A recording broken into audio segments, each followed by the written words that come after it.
है कोई डाउट थोड़ा सा भी, कहीं से लेके कहीं तक भी है बच्चों? लेकिन इस फॉर्मूले से साइन पूरे गलत आने हैं, हमारे सब आंसर गलत आने हैं इस फॉर्मूले से।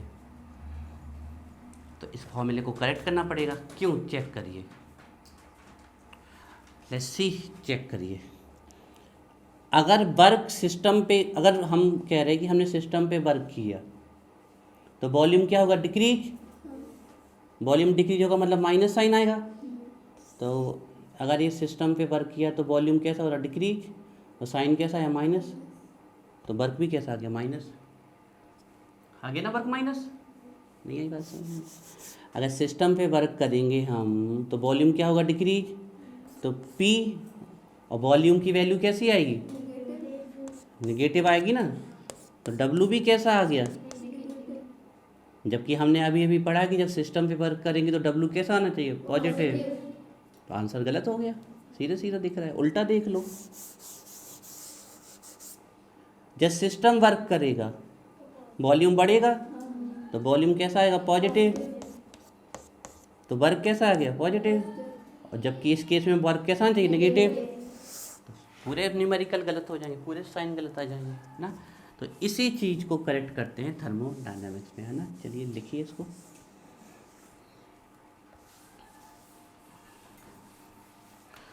लिखिए इसके नीचे एक लाइन,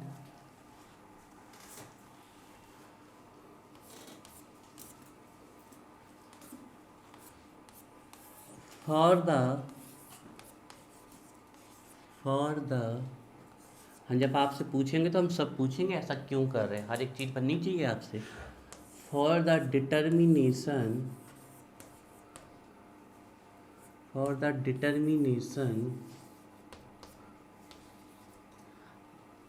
ऑफ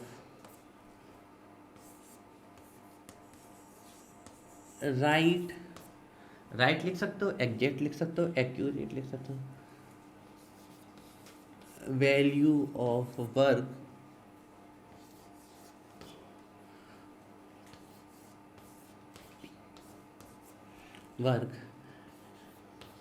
नेगेटिव साइन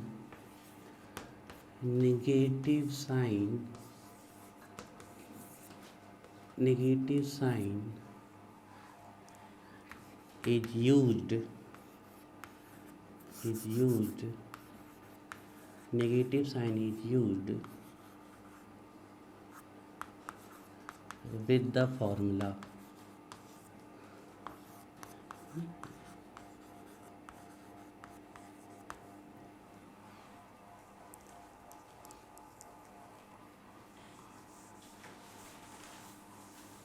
तो हमें क्योंकि वर्क की सही आंसर चाहिए, इसलिए अपने मन से हम इस फॉर्मूले के साथ कौन सा साइन यूज करेंगे? नेगेटिव साइन यूज करेंगे। अब देखिए, तो हमारा जो फॉर्मूला निकल के आएगा वो निकल के आएगा W equal minus P delta V। This is the formula, note करिए इसको। तो ये है आपका final right formula PV work का आइसोथर्मल प्रोसेस के लिए। चलिए अब दोनों केस देख लेते हैं इस फॉर्मूले से कि हमारे आंसर सही आ रहे हैं कि नहीं।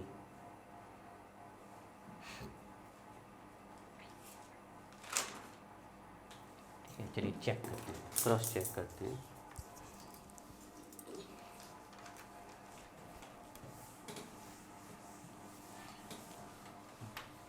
क्रॉस चेक करते हैं, इसको मान लो कुछ भी, इसको इक्वेशन फर्स्ट मान लो।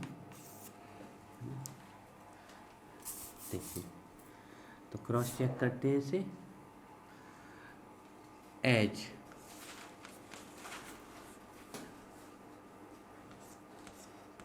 W equal minus P delta V।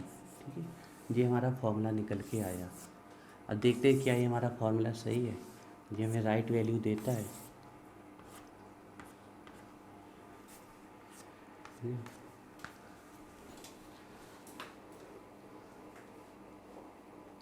If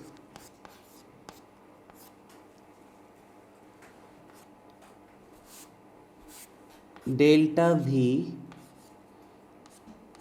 negative मतलब वर्क किस पे किया गया, सिस्टम पे।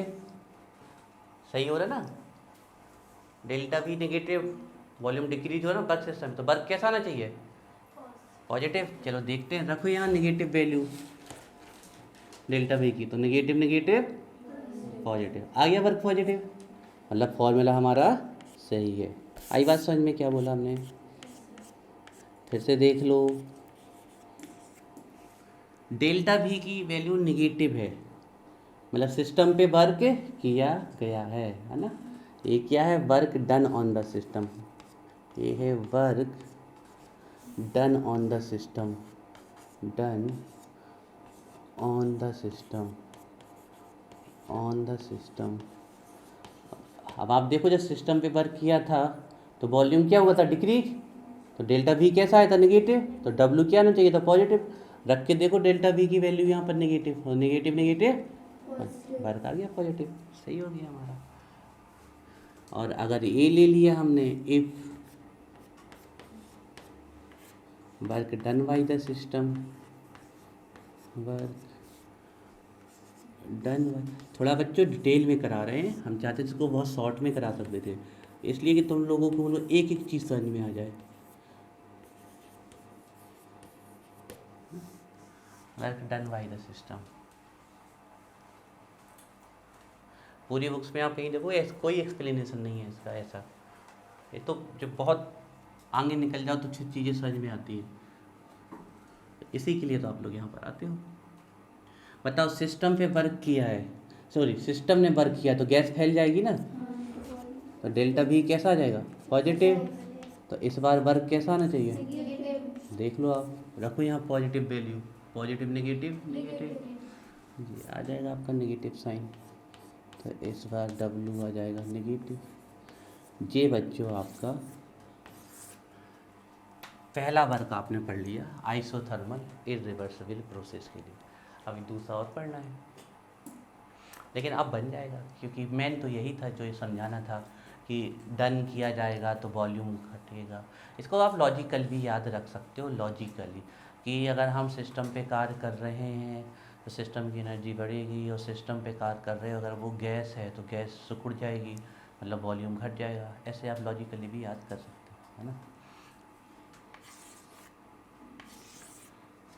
चलिए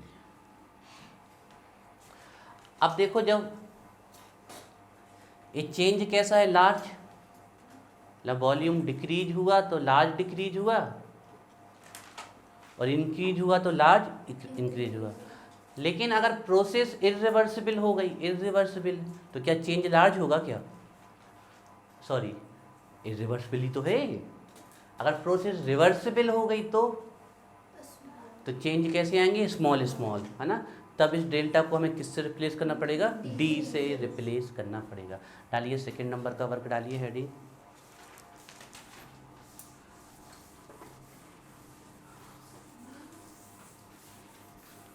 ये पहला वर्क था पीवी वर्क, अब सेकंड वर्क है पीवी का, वो आइसोथर्मल इरिवर्सिबल प्रोसेस का था, ये आइसोथर्मल रिवर्सिबल प्रोसेस का है। रिवर्सिबल फॉर आइसोथर्मल, आइसोथर्मल का सिर्फ मतलब ये है, जहाँ भी ये एक्सपेरिमेंट किए जा रहे हैं वहाँ प्रेशर कांस्टेंट, टेम्परेचर कांस्टेंट कर दिया गया, टेम्परेचर में चेंज बंद कर दिया गया है ना टेम्परेचर कम कर रहे हैं ना टेम्परेचर बढ़ा रहे हैं। ऐसा क्यों कर रहे हैं, क्योंकि टेम्परेचर का गैस के कंप्रेस होने में या एक्सपेंड होने में बहुत बड़ा रोल होता है। अगर हम टेम्परेचर बढ़ा देंगे तो गैस ज़्यादा एक्सपेंड होगी, और टेम्परेचर घटा देंगे तो गैस शांति से। बताओ सबसे ज़्यादा तूफान कब आते हैं, स्टॉर्म कब आते हैं सबसे ज़्यादा, समर में।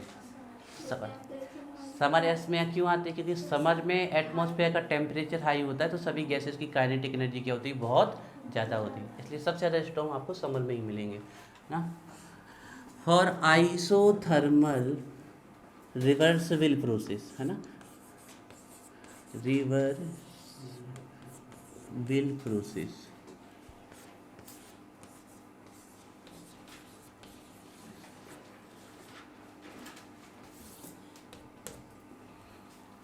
और आइसोथर्मल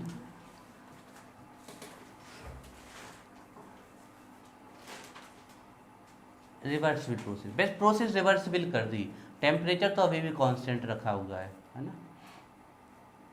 मतलब वॉल्यूम प्रेशर थोड़ा दबाया, फिर ड्राइविंग फोर्स और अपोजिंग फोर्स में डिफरेंस बहुत था, कम था, तो वो फिर पिस्टन ऊपर चला गया, फिर नीचे, फिर ऊपर, फिर नीचे, फिर ऊपर, फिर नीचे।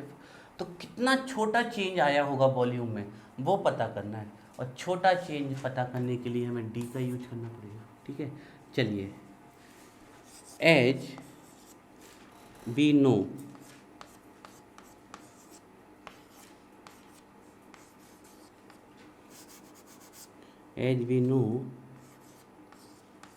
दैट, अभी अभी जाना है हमने, ऐसा कि हम जानते हैं, जैसा कि हम जानते हैं। W इक्वल क्या होता है, अभी अभी हमने देखा है, माइनस पी डेल्टा वी। और एक कौन सा वर्क था, इरिवर्सिबल। पी भी वर्क तो है, लेकिन किस प्रोसेस का है, इरिवर्सिबल प्रोसेस का वर्क है ना।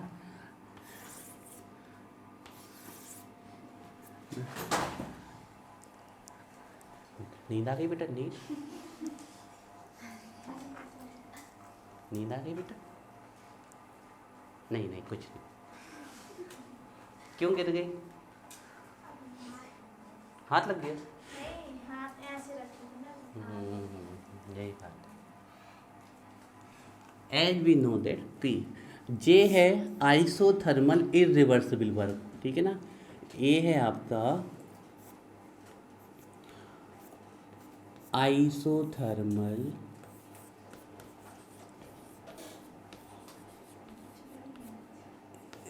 इरिवर्सिबल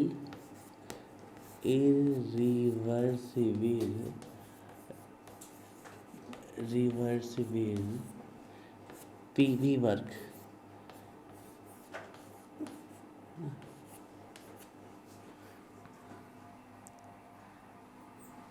अब फॉर रिवर्सिबल के लिए हमें क्या करना पड़ेगा, लार्ज चेंज को क्या करना पड़ेगा, स्मॉल चेंज, है ना। देखिए, फॉर रिवर्सिबल, हम हर चीज़ बार बार क्यों लिख रहे हैं, आप चाहो तो बार बार नहीं, इसलिए कि आप जब पढ़ो तो आपको एक सिंगल पॉइंट भी डाउट नहीं होना चाहिए कि कौन चीज़ कहाँ से आई। इसलिए एक ही चीज़, कब का ख़त्म हो गया होता पीवी वर्क, हमारे सर ने तो हमें 30 सेकंड में पढ़ा दो। कुछ नहीं बेटा, इसीलिए तो टीचर बने हैं, बहुत जख्म खाए हमने, कुछ नहीं पढ़ाया हमारे सर ने। एक हमारे सर थे, नाम नहीं लेंगे, उन्हें हमारी सेल्फ स्टडी है। एक हमारे सर थे, नाम नहीं बताएंगे, वो तो अच्छे। एक सर थे हमारे, अब कहीं पढ़ते तो उससे क्या करना है, कहीं भी पढ़े, पढ़ के आ गए फिर, ठीक है, पढ़त तो रहे बस, जो पता कहीं भी पढ़ते रहे। गड़ी पुड़रिया में एक स्कूल है, गड़ी पुड़रिया, सही में पढ़े हम, गड़ी पुड़रिया में पढ़े। सुन लो, तो उनने हमारी सफ़ेद शर्ट रंगीन कर दी थी, वो पान खाते थे, पान। और हमारा ये था कि हम स्कूल में जाके सबसे आगे की बेंच पे पहले बैठते थे, हमें शौक था। और वो आ जाएंगे और चेयर पे बैठेंगे और किताब खोलेंगे और चालू उनका ले बोलना चालू करेंगे। और थोड़ा सा उन क्या था, वो जब बोलते थे तो यहाँ से उनके ओठ खुल जाते थे, तो यहाँ से दाग उचकते थे ऐसे। क्या कहते, मारते हमें, धुंधे थे, कुछ नहीं। उनके जाने के बाद उनके नाम बुलाए जाते थे, बहुत उनके ऐसे ऐसे नाम हैं। हमारे स्कूल के 2-3 लड़के इतने ख़राब, भैया उनको दया धर्म का छू नहीं होता, हमारे संस्कृत वाले सर को रुला देते थे वो, ऐसे ऐसे नाम रखे थे उनके। हाँ, सर को पता भी है कि यही लड़का बोल रहे हैं, हमें कछु कह नहीं पाते, ऐसे हम वो नाम भूल भी नहीं सकते आपको, ऐसे ऐसे नाम, मतलब कोई ख़राब नाम नहीं है, लेकिन बहुत अजीब नाम है, बहुत फनी नाम है, बहुत फनी नाम है। तुम लोगों ने वो नाम आज तक सुना नहीं होगा। नहीं बताएंगे, नहीं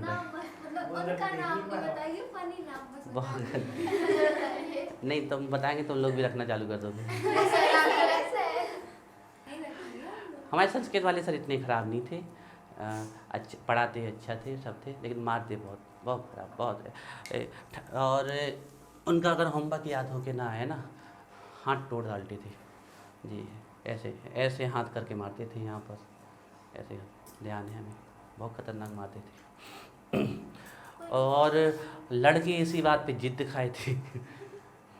बहुत बहुत जुला दिया उनको, जुला देते थे। तो संदाली मारा नहीं उनको? हाँ, उन लोग को मारा वो लड़के भी अलग टाइप के थे, बहुत ढीठ टाइप के। गुंडे करते थे। गुंडे हाँ, मतलब उनका ये था कि स्कूल में कोई भी काम हो, कोई भी प्रोग्राम हो, तो वही लड़के सबसे आगे रहते थे, ऐसा कुछ था उनका। पढ़ाई में बहुत जीरो थे, सब लोग जानते थे कि इनका व्यवहार ऐसा है।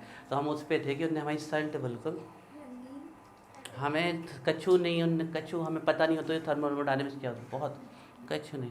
हमें फिर इसीलिए बाद में शौक़ लगा कि टीचर बनना है, और कोशिश करते हैं कि बिल्कुल एक एक चीज़ पूरी मेहनत करके पढ़ाएं। वहीं से थोड़ी ये मतलब एक वहाँ से भी खाए हुए हैं गम, और कई जगह से गम खाए हुए हैं। ये हालत आज भी स्कूलों की नहीं सुधरी है। आज भी स्कूलों में हालांकि बहुत अच्छे टीचर भी हैं, बहुत कुछ टीचर तो ऐसे हैं कि क्या बताएं, हालांकि उनकी आदतें ख़राब हो लेकिन पढ़ाने का तरीका बहुत अच्छा है। यहाँ पर एक सिंह सर हैं, जब हम पढ़ते थे पीजी कॉलेज पन्ना में, सिंह सर थे बॉटनी डिपार्टमेंट में। वो अगर आपको बॉटनी का लेक्चर सुना देना, आप खड़े खड़े हिल नहीं सकते थे। हमें सौभाग्य से उनके 2 ही 3 लेक्चर मिले लेने का। एक तो वो पढ़ाते नहीं थे कभी, हाँ प्रोफेसर है, पढ़ाते नहीं थे। महीने में 1 आध लेक्चर ले ले, और अगर पता चल गया लोगों की कि सिंह सर लेक्चर ले रहे, घर से भागे चले जाते थे। इतना बढ़िया पढ़ाते थे, खाली सुन बिस्लो पूरा याद, पूरा वहीं स्पॉट पे याद हो जाता। ऐसे कैसे पढ़ाते थे? बहुत बढ़िया, हमने तो लिए उनके लेक्चर, उनके बोलने का तरीका, समझाने का तरीका, एग्जाम्पल देने के तरीके। मतलब कुर्सी में बैठे रहेंगे, कुछ नहीं, ना पेन ना कॉपी, कुछ नहीं, सिर्फ बोलेंगे, आप सुनते ही रहोगे। बहुत बढ़िया। हाँ, उनकी हरकतें ख़राब थी बस। मतलब वो अलग ही प्रकार के व्यक्ति थे, लेकिन पढ़ाने के मामले में तो हम कह सकते हैं कि हमने अभी तक बॉटनी का उनसे अच्छा टीचर नहीं देखा। बॉटनी डिपार्टमेंट के हेड थे वो, वनस्पति विज्ञान। For reversible process, for reversible process,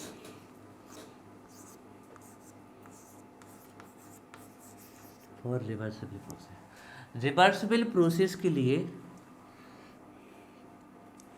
जो हमारे चेंज होंगे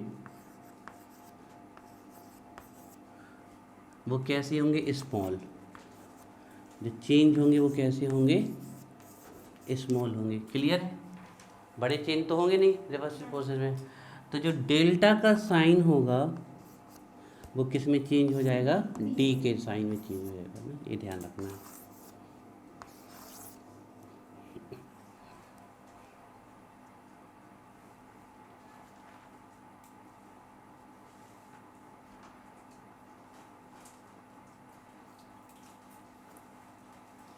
चलिए इसी इक्वेशन को यहाँ अप्लाई करते हैं, है ना। एक एक चीज़ बच्चों देखते जाइएगा, कहीं भी दिक्कत आए बताइएगा।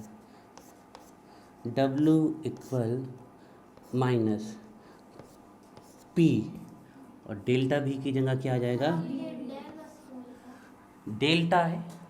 डेल्टा लार्ज चेंज है, और अब हम प्रोसेस कौन सी कर रहे हैं, रिवर्सिबल, तो लार्ज चेंज किस में चला जाएगा, चेंज में। तो ये डेल्टा, और ये शो कर रहा है एरो कि ये चेंज यहाँ से कहाँ चला गया, इसमें, है ना। तो और जब भी आपके कभी भी केमिस्ट्री या फिजिक्स में आपके स्मॉल डी लगा मिल जाए, तो आज समझ लो डिफ्रेंसिएशन होने वाला है।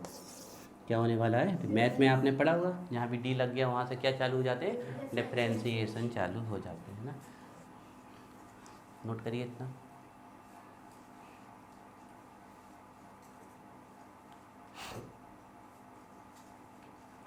तो जो अभी तक पी डेल्टा भी था वो पी डी भी हो गया।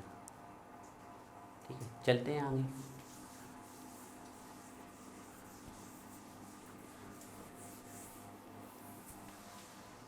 चलिए लगाते हैं इसका डिफरेंशिएशन फॉर्मूला। W इक्वल, अच्छा डिफरेंशिएशन बाद में करेंगे, पहले इसका, क्योंकि डिफरेंशिएशन के लिए कुछ वैल्यू पुट करनी है, वो लिखिए। फ्रॉम आइडियल गैस इक्वेशन, बच्चों पढ़ा है आपने आइडियल गैस इक्वेशन, सुना है, कभी सुना है, बहुत फेमस इक्वेशन है आइडियल गैस इक्वेशन। नहीं सुना? नहीं सर। बहुत जल्दी सुना भी देंगे, ड्राइव भी करवा देंगे, ठीक है। लेकिन अभी के लिए तो एक पहली ऐसी चीज़ आई है जो बिना समझे आपको याद करनी पड़ेगी। From ideal gas equation, ideal gas equation 3 law से मिलके बनता है, बॉयल्स, चार्ल्स एंड एवोगैड्रो के लॉ से।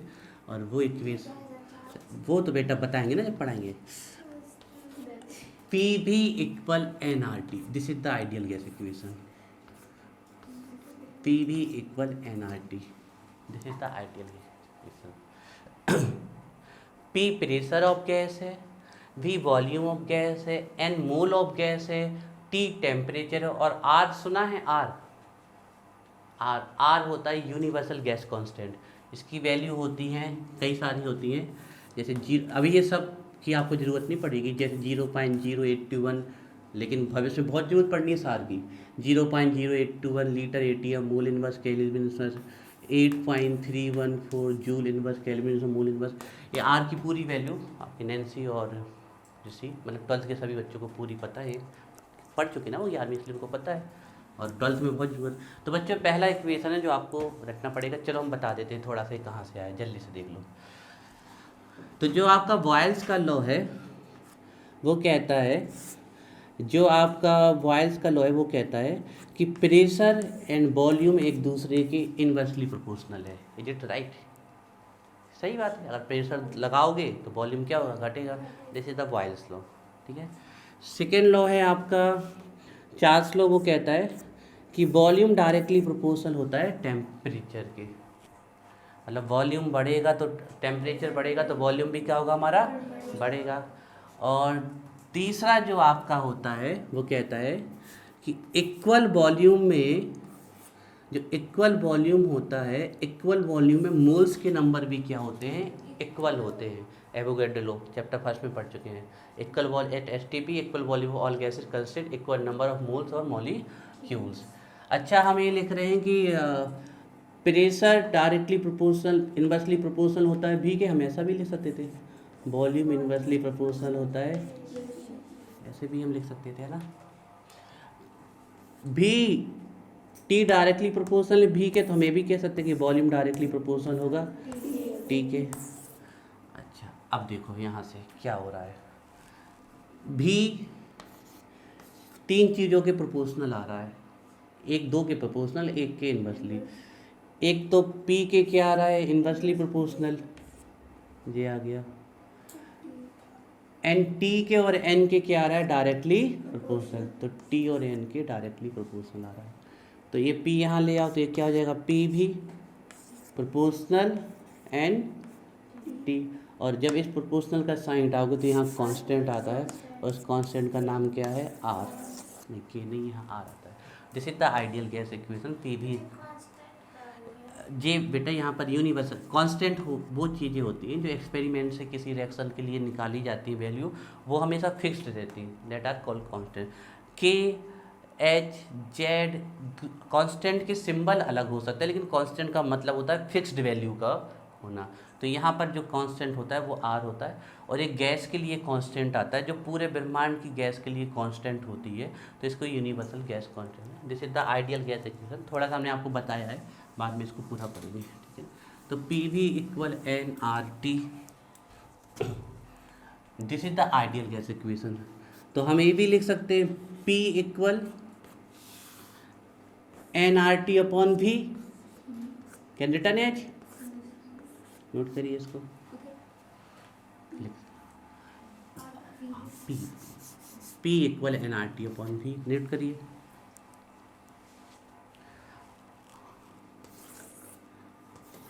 अब इस वैल्यू को रख देना है आपको इस इक्वेशन में ना, इसको मान लो कुछ इक्वेशन सेकंड मान लो इसे,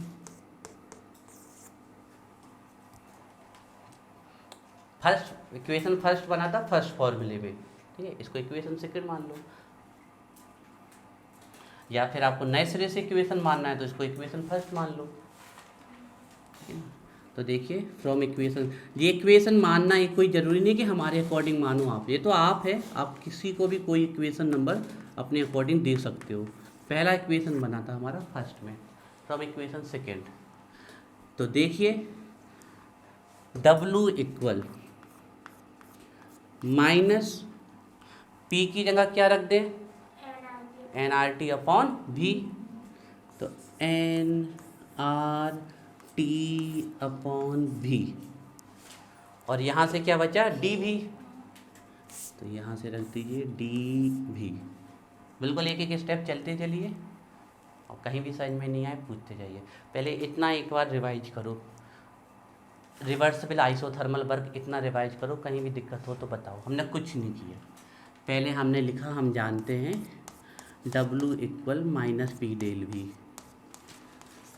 फिर हमने लिखा है कि ये आइसोथर्मल इरिवर्सिबल का है, और रिवर्सिबल के लिए डेल्टा चला जाएगा डी में, हमने इतना लिखा सिर्फ, और फिर हमने लिख दिया W equal minus P D भी, फिर हमने P V equal N R T, ये हमें पता नहीं था तो आपको याद करना है, P V ideal gas equation होता है, P V equal N R T, तो P equal N R T upon V, और यही एन आर टी अपॉन भी हमने इस फॉर्मूले में रख दी।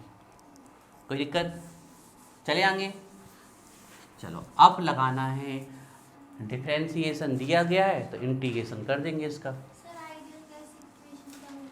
Ideal gas equation P V equal N R T, ये गैस का बताता है कि जैसे जैसे आपका प्रेशर बढ़ेगा, गैस का वॉल्यूम क्या होगा, डिक्रीज, जी पहला ये कहलाता है बॉयल्स लॉ।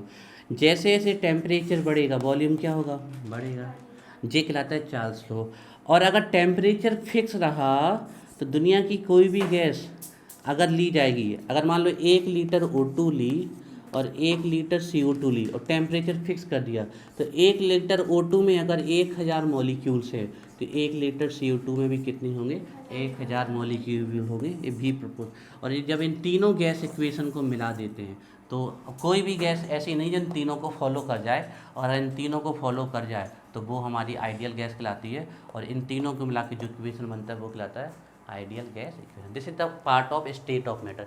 ये चैप्टर आपका स्टेट ऑफ, हाँ मतलब नेचर में तो नहीं है, एक्सपेरिमेंटल कंडीशन लगा के गैसेस को आइडियल, नियरली आइडियल दिया जा सकता है। ना तो कोई परफेक्टली आइडियल गैस है, ना perfectly ideal solution, nearly ideal हो सकती है। तो देखिए बच्चों, डिफरेंशिएशन दिया गया है, इंटीग्रेशन लगा देते हैं। अब देखें पहले इंटीग्रेशन किस किस का नहीं होता है। मैथ वाले कितने हैं यहाँ, 1 2 3 4, तुम भी तो था, हाँ तुम इतने शांत शांत काय बैठे, चलो बताओ। नेगेटिव साइन का इंटीग्रेशन होता है, तो कभी भी किसी साइन का इंटीग्रेशन नहीं होता है, ध्यान रखिएगा।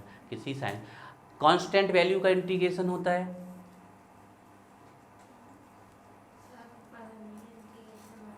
तो किसी भी कांस्टेंट वैल्यू का भी इंटीग्रेशन नहीं होता है, ध्यान ध्यान रखिएगा, ठीक है, बस उसमें आपको काम देगी, ठीक है। अच्छा फॉर्मूले पता है लॉग के, लॉग पढ़ लिया ना, पढ़ लिया, अभी पढ़ना है, चलिए। ये तो बहुत सरल सब फॉर्मूला, जैसे लॉग m × n, ये तो पता ही होगा, log m × n, log m minus log n, log m की पावर n,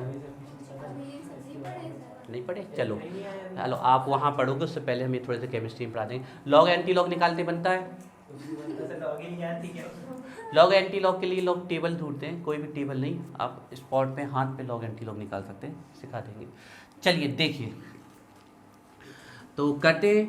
तो n क्या है, मोल, मोल एक फिक्स वैल्यू है, कांस्टेंट। r क्या है, universal gas constant, fix value है। t आप खुद ही बोल रहे हो आइसोथर्मल प्रोसेस है, कांस्टेंट, मतलब इन तीनों का इंटीग्रेशन नहीं होगा, तो इसको बाहर कर लो, और माइनस का भी नहीं होगा, तो इन चीज़ों को बाहर करना पड़ेगा इंटीग्रेशन से।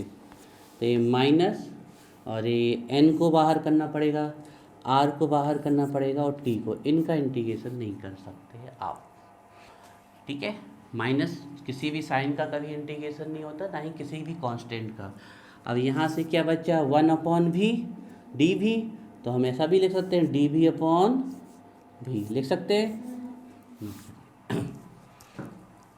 ये है डिफरेंशिएशन और इंटीग्रेशन। पता है वैल्यू dv/v की, dv/v का इंटीग्रेशन पता है क्या होता है यार, 10th में पढ़ा होगा, तुम लोग झूठ बोल रहे हो। इंटीग्रेशन 10th में सुना था, नहीं था, पढ़ेंगे। 9th में पढ़ा होगा, 11th के इतने दिन हो गए, ऐसा हो ही नहीं सकता कि ना पढ़ा।